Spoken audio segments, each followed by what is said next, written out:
நல்லா மழை பெஞ்சிட்ருக்கு. இந்த மழைக்கு ஏத்த மாரி ஒரு காம்பினேஷனான ரெசிப்பிய தான் இன்னைக்கு பார்க்க போறோம். வாங்க வீடியோக்குள்ள போலாம். சூப்பரான, டேஸ்ட்டான, எல்லாரும் ஈஸியா செய்யக்கூடிய ஒரு ரெசிபிய தாங்க பார்க்க போறோம். அது என்னன்னா தக்காளி குழம்பு.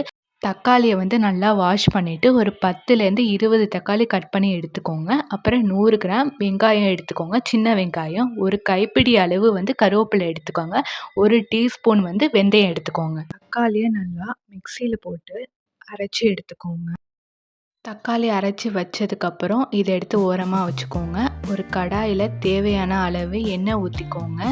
எண்ணெய் சூடானதுக்கப்புறம் வந்து வெந்தயத்த போட்டு நல்லா வதக்கி எடுத்துக்கோங்க. வெந்தயம் நல்லா நிறம் வர அளவுக்கு நீங்க நல்லா வதக்கி எடுத்துக்கணும். அடுப்ப வந்து லோ ஃப்ளேம்லயே வச்சுக்கோங்க. கருவேப்பிலை சேர்த்துக்கணும். கருவேப்பிலைய நல்லா வதக்கி எடுத்துக்கோங்க.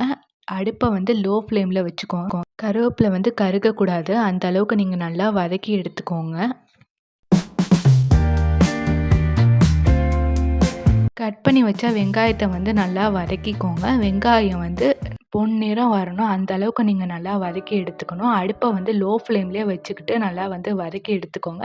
ஒரு 10லேருந்து 15 மினிட்ஸ் வரைக்கும் நீங்க வதக்கி எடுத்துக்கணும். தக்காளிய வந்து அடுப்புல சேர்த்துக்கோங்க. தக்காளி வந்து பச்சை வாடை போற அளவுக்கு நீங்க நல்லா வதக்கி எடுத்துக்கணும். அடுப்ப வந்து லோ ஃப்ளேம்ல வச்சு நல்லா வதக்கி எடுத்துக்கோங்க. அப்பதான் வந்து நல்லா குழம்பு டேஸ்ட்டா இருக்கும். நல்லா கொதிக்க விடுங்க.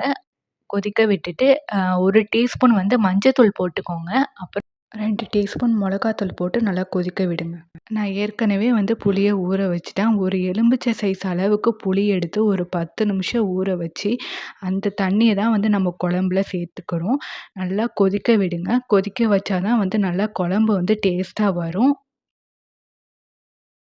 அடுத்தது தேவையான அளவு வந்து தண்ணி சேர்த்துக்கோங்க.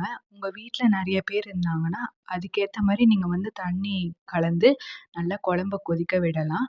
குழம்பு நல்லா கொதிச்சதுக்கப்புறம் தேவையான அளவு உப்பு சேர்த்து நல்லா வந்து குழம்ப கொதிக்க விடுங்க. ஒரு 10லேருந்து 20 நிமிஷம் வரைக்கும் லோ ஃப்ளேம்ல வச்சு குழம்ப நல்லா கொதிக்க விடுங்க.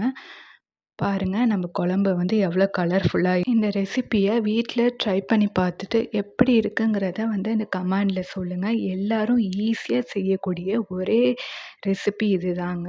குழம்புக்கு ஒரு சூப்பரான டிஷ்னா நான் மாங்காய் தாங்க சொல்லுவேன். இந்த குழம்போட மாங்காவ டேஸ்ட் பண்ணி பாருங்க. செம்ம டேஸ்ட்டா இருந்துச்சு. ட்ரை பண்ணி பாருங்க. மறக்காம நம்ம சேனல சப்ஸ்கிரைப் பண்ணிக்கோங்க. ஓகே. பாய் பாய்.